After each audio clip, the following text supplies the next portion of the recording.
नमस्कार मित्रों, आप सबका बहुत बहुत स्वागत है। रवि जी, आपकी जन्म कुंडली में कई ऐसी ग्रह युक्तियां बनी हुई हैं जो आपको पीड़ा देने में, आपको परेशानी खड़े करने में प्रमुख भूमिका निभा रही हैं।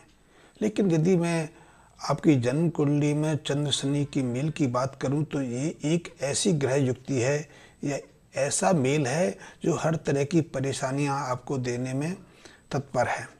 कहते हैं कि जिस जातक की जन्म कुंडली में चंद्रमा शनि के साथ मेल बना के बैठ जाएं, ऐसे में उसके अन्य शुभ ग्रह, प्रबल ग्रह भी अपना फल देने से अपने को रोक लेते हैं।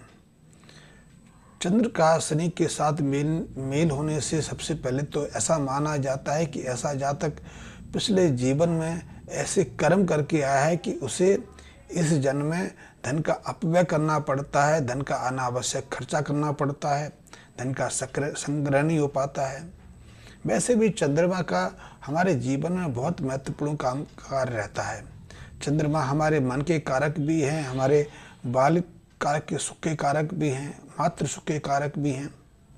और जब यही चंद्रमा शनि के साथ मेल बना के बैठ जाते हैं तो ऐसे जातक को धन को लेकर भी परेशानी का सामना करना पड़ता है।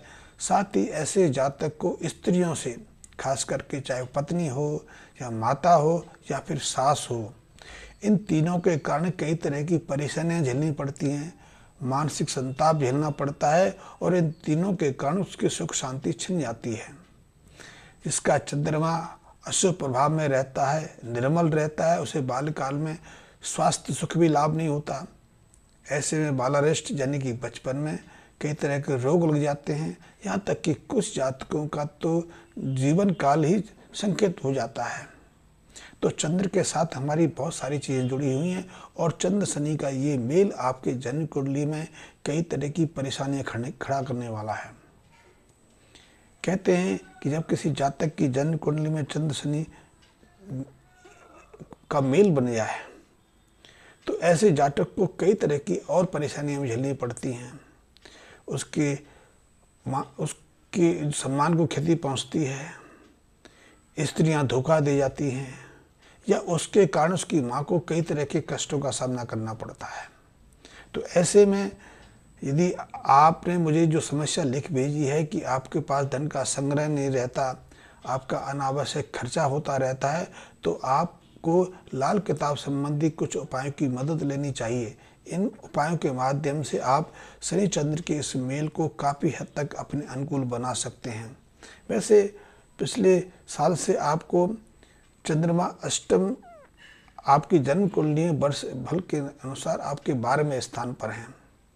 कहते हैं कि जब चंद्रमा 12वें स्थान पर आ जाता है तो ऐसे जातक को दो ऐसी कठिन स्थितियों का सामना करना पड़ता है जिससे उसका जीवन झकझोर जाता है।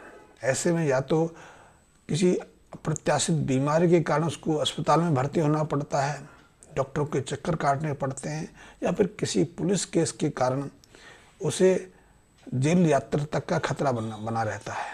तो ये अशुभ युक्ति भी आपकी जन्म कुंडली बनी हुई है। तो ऐसे में यदि आप इस शनि मंगल के मेल को अपने अनुकूल बनाना चाहते हैं, आपके जीवन की जो त्रास है कि आप कहते हैं कि आपके पास धन का संग्रह नहीं होता, अनावश्यक खर्चे लगे रहते हैं, हाथ तंग रहता है और धन की कमी के कारण घर परिवार में भी एक तनाव का माहौल रहता है, कलह का माहौल रहता है। तो ऐसे में सबसे पहले तो आप एक काम करिए कि 6 साढ़े 6 रत्ती का असली मोती लेकर, शुद्ध मोती लेकर आप चांदी की अंगूठी में जड़वा के सबसे पहले तो आप अपनी उंगली में धारण कर लें। ये आपके लिए बेहद आवश्यक है। इसके से आपको चंद्रमा के शुभ प्रभाव मिलने लगेंगे। आपकी मानसिक असंतुष्टि, मानसिक चिंता का जो कारण है उससे आपको मुक्ति मिलेगी और धन आगमन के स्रोत भी आपको खुल जाएंगे। तो एक काम तो ये करें। दूसरा, आपने यदि अपने घर के छत के नीचे पानी की टंकी बनवाई हुई है तो उस टंकी को छत के नीचे से हटा के किसी दूसरे स्थान पर स्थापित कर दें। वैसे तो लाल किताब कहती है कि ऐसे जातकों को जिनकी जन्म कुंडली में चंद्र शनि का मेल बना हो, जो चंद्रमा 12वें स्थान पर हो, ऐसे जातकों को अपने घर की छत के नीचे कुएं का निर्माण नहीं करना चाहिए, क्योंकि कुएं का निर्माण रहेगा, शनि अशुभ, चंद्रमा अशुभ रहेंगे और चंद्रमा अशुभ के कारण जीवन भर ऐसी परेशानियों से व्यतीत हो जाता है। धन के अनावश्यक खर्चे बने रहते हैं और दूसरी तरह तरह की बीमारियां भी लगी रहती हैं। तो ऐसे में कुएं का तो प्रचलन आजकल समाप्त हो गया।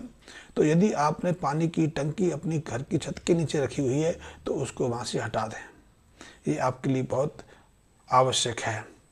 इसके अलावा आप अपनी घर की छत के ऊपर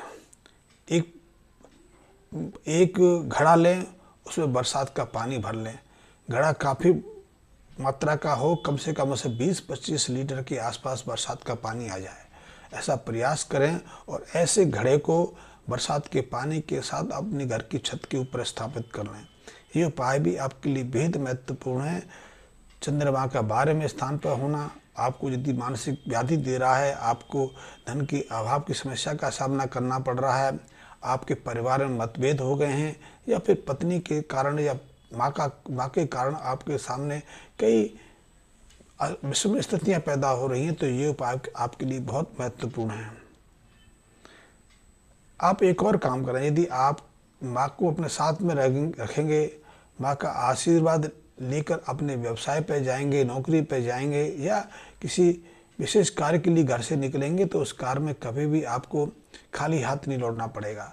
उस कार्य में आपको निश्चित सफलता मिलेगी। माँ का आशीर्वाद आपको बहुत सारे कष्टों से, बहुत सारी असफलताओं से बचा सकता है। तो ये काम भी आप करते रहें। इसके अलावा 12 सोमवार, लगातार 12 सोमवार 12 मुस्कापुर की टिकिया लें और इन टिक्कियों को हर सोमवार को जल में प्रभावित करते रहें। ये उपाय भी आपके लिए बेहद महत्वपूर्ण है। इन उपायों को करने से आपके धन संबंधी समस्या का निराकरण हो जाएगा। मानसिक रूप से जो आपको व्यथा रहती है, परेशानी रहती है, मानसिक रूप से आप परेशान रहते हैं, तो उस परेशानी से भी आपको मुक्ति मिल जाएगी। रात को अच्छी नींद आएगी, आप अच्छी सोच विचार कर पाएंगे और व्यापार के क्षेत्र में भी अच्छे निर्णय ले पाएंगे। ये उपाय आपके लिए बेहद महत्वपूर्ण है। वैसे मैंने आपकी जन्म कुंडली की विस्तृत विवेचना आपको भेज दी है, उसके अनुसार आप उपाय करते रहिए, क्योंकि लाल किताब के उपाय तो हर साल वर्ष फल के अनुसार कुछ अदल बदल के करने पड़ते, ताकि हमारे जीवन में किसी तरह की दुख का प्रवेश ना हो पाए, किसी तरह की कष्ट की समस्या ना बन पाए। तो आप उसके अनुसार, यदि आपको लगे कि आपको किसी परेशानी का सामना करना पड़ रहा है, तो आप मेरी जो मैंने जन्म कुंडली भेजी है, आप उसको निकालिए, उस वर्ष का वर्षफल पढ़िए, उसके अनुसार जो आवश्यक उपाय हैं उनको कर लीजिए। ये आपके लिए बेहद महत्वपूर्ण है, क्योंकि जन्म कुंडलियों में ग्रह दशा के अनुसार परिवर्तन होते रहते हैं, हमारी स्थितियाँ बदलती रहती हैं। तो ये उपाय आपके लिए बेहद महत्वपूर्ण रहेंगे। धन्यवाद मित्रों।